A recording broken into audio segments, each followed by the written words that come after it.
wabarakatuh. Waalaikumsalam warahmatullahi wabarakatuh. Selamat pagi anak-anak. Pagi Pak. Apa kabarnya hari ini? Alhamdulillah luar biasa. Semangat. Mana semangatmu? Semangatku.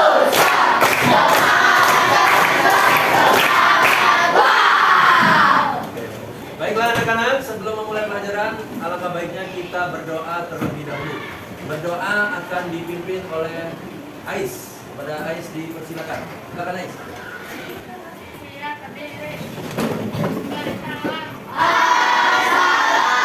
Assalamualaikum warahmatullahi wabarakatuh.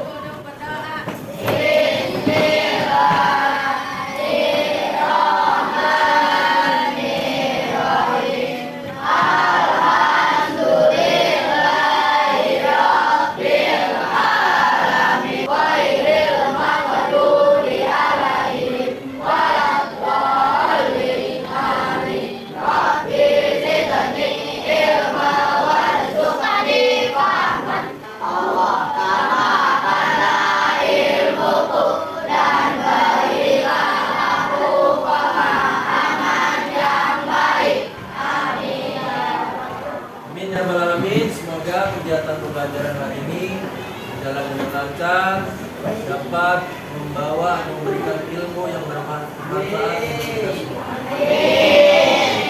Baik, selanjutnya sebelum kita memulai pelajaran, kita nyanyikan dulu lagu kebangsaan Indonesia Raya. Kepada seluruh siswa dimohon untuk berdiri.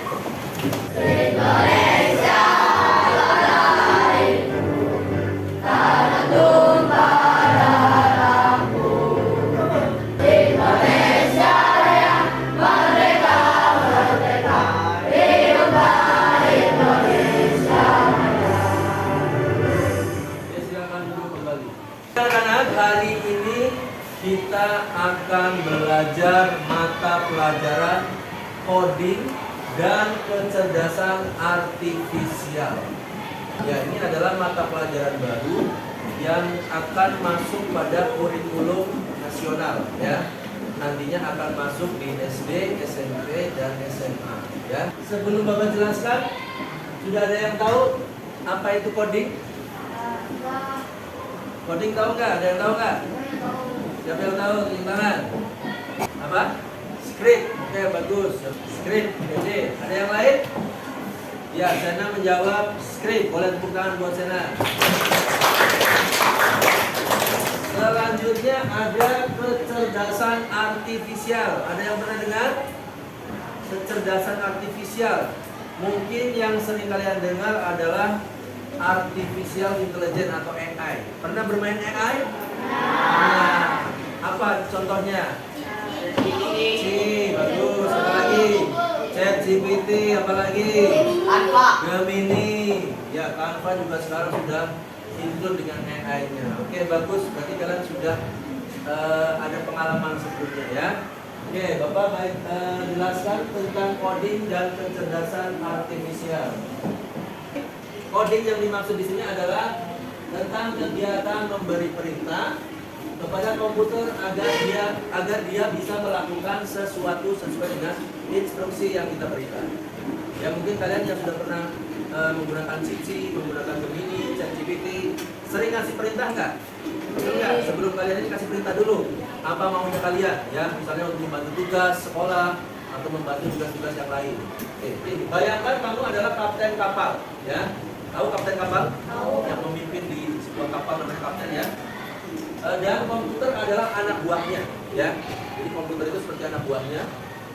Nah, coding adalah saat kamu memberi anak buahmu instruksi yang sangat jelas, langkah demi langkah agar mereka bisa menjalankan kapal dengan benar. Nah, jadi coding itu instruksinya, ya, perintahnya. Jadi coding itu sama seperti membuat resep. Tahu resep? Tahu. Contohnya pengen bikin bolu, bikin roti apa gitu ya, pengen bikin makanan sesuatu harus ada resep terlebih dahulu, ya, supaya kita tidak salah. Jadi coding itu sama seperti resep atau menyusun petunjuk untuk robot. robot juga di dalamnya ada codingnya, ada kode-kodenya supaya ketika diperintah dia mau melakukan sesuai dengan instruksi yang kita berikan. Ya. Kalau petunjuknya benar, robot akan melakukan persis seperti yang kamu mau. Misalnya robot disuruh membersihkan lantai. Ada nggak sekarang robot membersih lantai? Nah, sekarang zaman semakin canggih ya. Manusia menciptakan robot untuk membantu aktivitas kegiatan manusia. Ya. Selanjutnya, apa itu kecerdasan artifisial? Ya. Kecerdasan artifisial atau mungkin selama ini kalian kenalnya AI, ya, adalah ilmu yang membuat komputer bisa berpikir atau belajar seperti manusia. Ya, jelas sampai di sini. Bayangkan sebuah program komputer bisa mengenali wajah temanmu di foto. Betul tidak? Kalian tahu Google Foto? Ya, Google Foto itu bisa mengidentifikasi berdasarkan wajah. Kemudian nanti kita namai. Dan ini wajahnya siapa? Nanti bisa dikumpulkan. Oh, ini foto yang serupa dengan misalnya fotonya Niki. Gabung semua foto kumpulin. Ya, misalnya kalau kalian buka Google Foto nanti ada tuh instruksi untuk menamai setiap foto. Ya, foto-foto yang identik akan dijadikan satu. Ini atas nama Niki, ini atas nama Mikael misalnya. Ya. Kemudian merekomendasikan video yang kamu sukai di YouTube.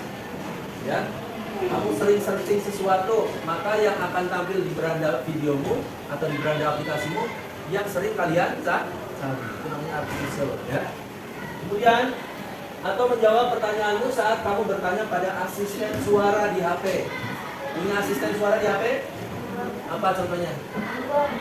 Ya, ada yang Google, Gemini, ya. Ya, Gemini juga dari Google, ya. Atau kalau pakai iPhone itu namanya Siri kalau nggak salah, ya. Jadi asisten suara yang siap membantu kamu kapan saja, ya, mengenai pertanyaan-pertanyaan yang ingin kamu sampaikan. Jadi AI itu seperti otak buatan kita yang dipasang di dalam mesin agar mesin itu menjadi lebih pintar dan bisa membantu kegiatan manusia. Kita masuk materi berpikir komputasional. Mungkin sebelumnya sudah ada yang tahu apa itu berpikir komputasional. Ada yang tahu? Berpikir secara logika, oke, bagus. Berpikir secara komputer, ya, karena komputasional itu kata dasarnya dari komputer. Apalagi? Berpikir untuk memecahkan masalah, bagus, ya. Jadi berpikir komputasional itu adalah cara berpikir untuk memecahkan masalah secara sistematis dan logis. Logis itu bermaksud logika, ya. Berpikir secara logis, berpikir secara sistematis, ya. Urut, ya. Sistematis itu urut, sesuai urutan. Nah, kalau logis itu berarti masuk logika.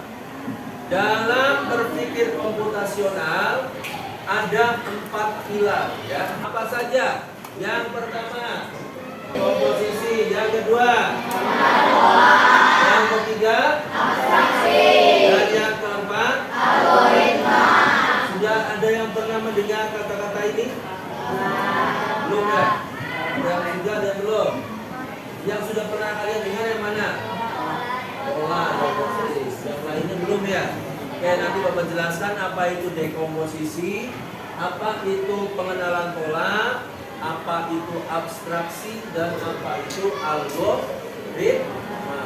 Dekomposisi adalah memecahkan masalah yang besar dan rumit menjadi masalah atau menjadi bagian-bagian yang kecil yang lebih mudah dikelola. Contohnya apa? Contohnya misalkan keluarga kalian merencanakan liburan, ya. Kamu memecahnya menjadi tugas-tugas kecil. Yang pertama, ya, kita tentukan dulu lokasinya mau kemana nih liburan. Betul? Kemudian yang kedua, mencari tiket transportasinya. Bisa pesawat, ya, bisa kereta api, bisa bus, dan angkutan yang lainnya. Kemudian yang ketiga, memesan hotel, ya. Tujuannya untuk kita menginap di tempat liburan kita nanti. Dan yang berikutnya, yang keempat itu membuat jadwal kegiatan. Kita mau ngapain aja di sana. Nah, itu namanya dekomposisi, ya. Mulai dari yang pertama tadi apa? Tentukan lokasi. Yang kedua, tiket. Memesan tiket. Yang ketiga, Pesan hotel dan yang keempat baca dua. Jelas ya dengan dekomposisi. Selanjutnya adalah pengenalan pola. Ya, pengenalan pola. Pengenalan pola artinya mencari kesamaan atau pola dari masalah yang sudah pernah dipecahkan. Contohnya apa? Jika kamu sudah tahu cara mengendarai sepeda, kamu bisa dengan mudah mengenali pola yang sama untuk mengendarai sepeda atau motor, ya. Seperti menjaga keseimbangan dan menggunakan rem, ya. Jadi polanya akan terus begitu, ya. Ketika kamu butuh kecepatan, kamu akan mengayuh sepeda lebih kencang. Ketika kamu bertemu dengan lubang, maka kamu akan menekan rem, ya, untuk mengurangi laju kendaraan. Nah, itu namanya pola, ya.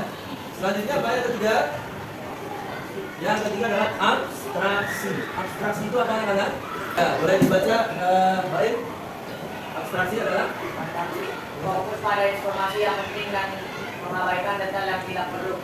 fokus pada yang penting dan mengabaikan detail yang tidak perlu. Contohnya apa? Saat kamu membuat zona rumah, ya, kamu hanya perlu fokus pada letak kamar dan pintu, bukan warna cat atau jenis pintu. Ya. Yang keempat adalah apa? Bisa tolong dibaca yang suaranya Rizky. Ya. Membuat urutan sama langkah yang jelas dan struktur untuk menyelesaikan masalah. Algoritma adalah membuat urutan langkah-langkah yang jelas dan terstruktur, ya, untuk menyelesaikan masalah. Contohnya, resep makanan adalah sebuah algoritma. Jika kamu mengikuti setiap langkahnya dengan benar, maka kamu akan mendapatkan hasil yang sama untuk setiap kali kamu memasak. Itu namanya algoritma, ya. Berpikir komputasional. Yang pertama tadi apa? Ada 4, ya. Yang pertama adalah dekomposisi, bagus. Yang kedua, pola. Yang ketiga, abstraksi. Yang keempat, oke, tepuk tangan untuk kita semuanya. Baiklah anak-anak, supaya kalian bisa lebih semangat untuk belajar, kita ice breaking dulu. Setuju? Setuju. Ice breakingnya adalah double this, double that. Ya, sudah tahu? Oke, semuanya boleh saling berhadapan mencari pasangan. Double this, double that, double this, double that, double this, double that. Oke, tepuk tangan dulu. Baik anak-anak, selanjutnya adalah kita akan membantu Adi dengan masalahnya. Apa masalahnya Adi? Kita lihat, ya. Jadi Adi mempunyai masalahnya adalah Adi ingin membuat kejutan untuk ibunya dengan membuat sandwich dan es teh manis. Tapi Adi tidak tahu mau dimulai dari mana dan bagaimana cara membuat sandwich dan es teh manisnya, ya. Adi bingung, ya. Jadi misi kita hari ini adalah menyelesaikan masalah Adi dengan cara berpikir komputasional. Ya, bisa? Ya, selesaikan masalah Adi. Bagaimana caranya membuat sandwich dan es teh manis untuk diberikan kepada ibunya. Siap? Baik anak-anak, sebelum kita menyelesaikan persoalannya Adi, mari kita simak dulu video berikut ini. Siap ya? Hai anak kece, coba tahu apa artinya computational thinking atau berpikir komputasional? Adakah yang mempelajari dan melihat kata komputasional di sini? Jadi mungkin ada hubungannya dengan komputer ya? Iya, betul sekali. Coba buat kamu yang sudah mengenal benar. Berpikir komputasional adalah proses berpikir untuk menyelesaikan masalah dengan efektif dan efisien. Dalam ilmu komputer, proses berpikir ini dilakukan sebelum menulis coding atau pemrograman. Jika sudah direncanakan dengan baik, maka coding yang ditulis akan sesuai dengan kebutuhan dan dapat diselesaikan dengan cepat dan tepat. Tapi ternyata berpikir komputasional juga bisa dilakukan tanpa komputer dan tanpa internet loh. Malah sebenarnya kita pun sudah menerapkannya dalam kehidupan sehari-hari. Mulai dari membayar diri, mencatat tuntasan pelajaran, hingga menyiapkan tas untuk sekolah besok. Wah, kalau kita sudah bisa menerapkannya setiap hari, berarti kita semua sudah maju loh. Intinya anak-anak, kita akan menyelesaikan masalahnya Adi, ya. Kalian boleh berkelompok untuk menyelesaikan masalah yang Adi hadapi, yaitu ingin memberikan apa? Ya, sandwich dan es teh manis untuk ibunya. Bisa dibantu ya masalahnya dia. Siap berkelompok? Siap. Oke, Bapak kasih lembar kerjanya untuk berkelompok ya. Selesaikan masalahnya Adi.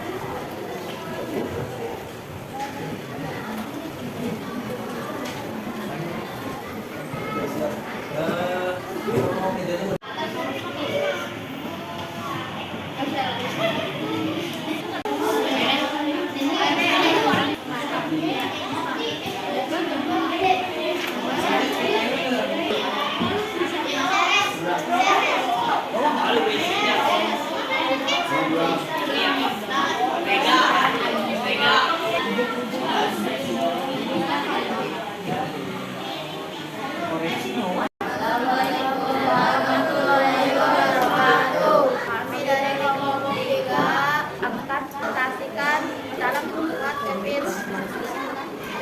Pertama alat piring dan pisau. Bahannya roti, tomat, selada, keju, saus tomat atau cabai, daging, acar, timun, mayones, dan bawang mentega. Langkah-langkah membuat sandwich. Disiapkan bahan-bahan seperti roti, daging, selada. Terus taruh rotinya, daging, selada, dan timun yang sudah dipotong-potong. Assalamualaikum warahmatullahi wabarakatuh. Kami dari kelompok cara membuat sandwich buah dan es teh manis. Alat: piring, pisau, plastik wrap, dan talenan. Bahan: 2 lembar roti tawar, whipped cream, susu kental manis, dan 2 strawberry secukupnya. Langkah-langkah membuat sandwich: siapkan bahan-bahan, lalu oleskan whipped cream secara merata pada roti. Tata buah strawberry secukupnya yang sudah dipotong di atas krim, lalu kukus dengan selembar roti tawar lagi dan diberi plastik wrap, lalu dipotong menjadi bentuk segitiga 2 bagian. Cara membuat es teh manis: alat: cangkir atau teko untuk menyeduh, sendok teh, panci untuk merebus, gelas. Bahan: teh celup, air bersih, gula pasir, dan es batu. Langkah-langkah membuat es teh manis: merebus air hingga mendidih, masukkan teh celup ke dalam cangkir, teko lalu tuang air panas. Tambahkan gula pasir dan aduk hingga larut. Biarkan teh hingga terlalu panas. Tuangkan teh ke dalam gelas yang sudah diisi es batu. Demikian presentasi dari kelompok 1. Assalamualaikum warahmatullahi wabarakatuh. Assalamualaikum warahmatullahi wabarakatuh. Kami dari kelompok 5 ingin mempresentasikan cara membuat sandwich dan sandwich. 1. Alat: teflon, sendok, piring, pisau, spatula. Bahan: roti, saus, keju, selada, salad, tomat, timun, mayones, mentega, daging, telur. Langkah-langkah membuat sandwich: dipanggang roti, daging, yang sayuran jangan kalau udah goreng telur, lalu disusun sandwich, ditaruh piring dan tinggal dipotong sayurannya, lalu disusun nanti dan tinggal disajikan. Langkah-langkah cara membuat es teh manis: alat: gelas, sendok, bahkan teh celup, gula, es batu, dan air panas. Langkah-langkah membuat es teh manis: siapkan gelas, masukkan gula secukupnya dan tuangkan air panas, lalu diaduk dan dikasih es batu, lalu disidangkan. Assalamualaikum warahmatullahi wabarakatuh. Assalamualaikum warahmatullahi wabarakatuh. Kami dari kelompok 2 akan mempresentasikan cara pembuatan sandwich dan es teh manis. Membuat sandwich: alat, piring, sendok, garpu, dan pisau makan. Bahan: roti, daging, salad, saus keju, telur, saus cabai, tomat, dan juga mentega atau margarin. Langkah-langkah membuat sandwich: letakkan 1 roti di bawah dan tambahkan sayuran dan bahan-bahan yang lain di atas roti. Lalu tambahkan saus sesuai selera masing-masing. Lalu taruh roti lagi di atas sayur-sayuran. Sandwich siap dinikmati. Cara pembuatan es teh: alat, gelas, sendok, dan sedotan. Bahan: es batu, gula, teh, dan air. Langkah-langkah membuat es teh manis: ambil gelas, tuangkan gula dan masukkan teh, lalu tuangkan air panas secukupnya. Kemudian diaduk sampai airnya tercampur dengan teh. Sesudah itu masukkan es batu ke dalam teh, lalu tambahkan sedotan dan siap diminum. Sekian presentasi dari kelompok 2. Assalamualaikum warahmatullahi wabarakatuh. Assalamualaikum warahmatullahi wabarakatuh. Kami dari kelompok 4 akan mempresentasikan cara membuat sandwich dan es teh. Alat: piring, pisau, spatula, dan teflon. Bahan: roti, daging, keju, selada, saus tomat, mayones, mentega, sosis, dan telur. Langkah-langkah membuat sandwich: siapkan roti, ambil 2 roti tawar. Anda bisa memanggangnya sebentar di teflon ataupun agar lebih renyah dan menambahkan topping seperti daging, telur, dan selada, dan menambahkan saus dan mayones, lalu tutup dengan roti. Cara membuat es teh: alat, gelas, sendok. Bahan: teh, telur, air panas, gula, dan es batu. Langkah-langkah membuat es teh manis: menyiapkan gelas, memasukkan gula dan teh, telur, memasukkan air panas sedikit untuk melarutkan gulanya, lalu aduk secara merata menggunakan sendok dan menambahkan air dingin dan menambahkan es batu. Sekian dari kelompok 4. Wassalamualaikum warahmatullahi wabarakatuh. Baik anak-anak, tadi kalian sudah mempresentasikan tentang cara atau pengaplikasian berpikir komputasional. Ya. Tadi presentasinya sudah bagus, ya, sudah menggambarkan bahwa kalian sudah memahami apa itu berpikir komputasional. Coba sekarang Bapak tanya. Bapak evaluasi kembali, apa itu berpikir komputasional? Berpikir secara logika, terus yang bagus. Apa lagi? Berpikir secara komputer, apa lagi? Nah, berpikir untuk memecahkan masalah. Oke ya. Jadi perlu diingat ada 4 pilar berpikir komputasional. Apa saja 4 pilar itu? Ya, dekomposisi. Yang kedua, pengembangan. Yang ketiga, abstraksi. Dan yang keempat, tepuk tangan untuk kita semuanya.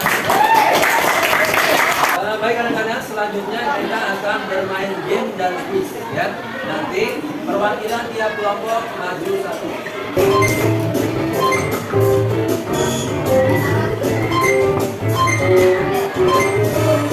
Oke, tepuk tangan buat kita. Kemudian selanjutnya kelompok 2. Perwakilan dari kelompok 2 silakan menyelesaikan satu misi ya.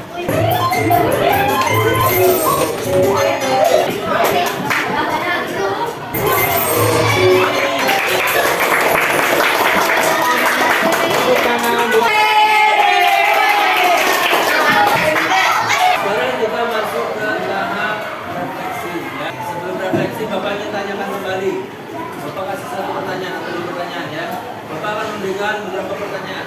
Yang bisa jawab silakan dijawab. Nah, menyederhanakan masalah besar menjadi bagian-bagian yang kecil disebut oke, betul. Tepuk tangan buat Heather. Yang kedua, menyusun langkah-langkah secara berurutan disebut apa?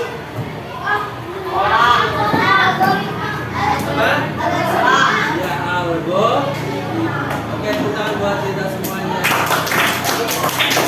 Baiklah anak-anak, sekarang kita masuk kepada refleksi pembelajaran. Bagian terakhir ya.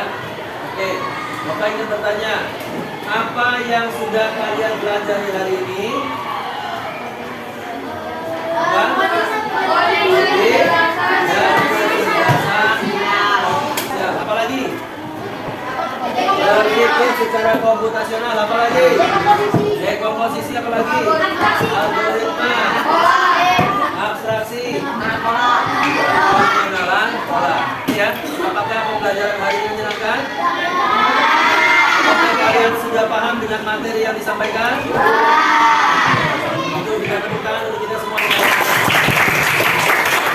Oke, ya. Akhirnya kita sampai di penghujung pembelajaran dan marilah kita tutup kegiatan pembelajaran pada hari ini dengan sama-sama membacakan hamdalah. Alhamdulillahirabbil alamin. Ya, dari Bapak sekalian, terima kasih. Wassalamualaikum warahmatullahi wabarakatuh.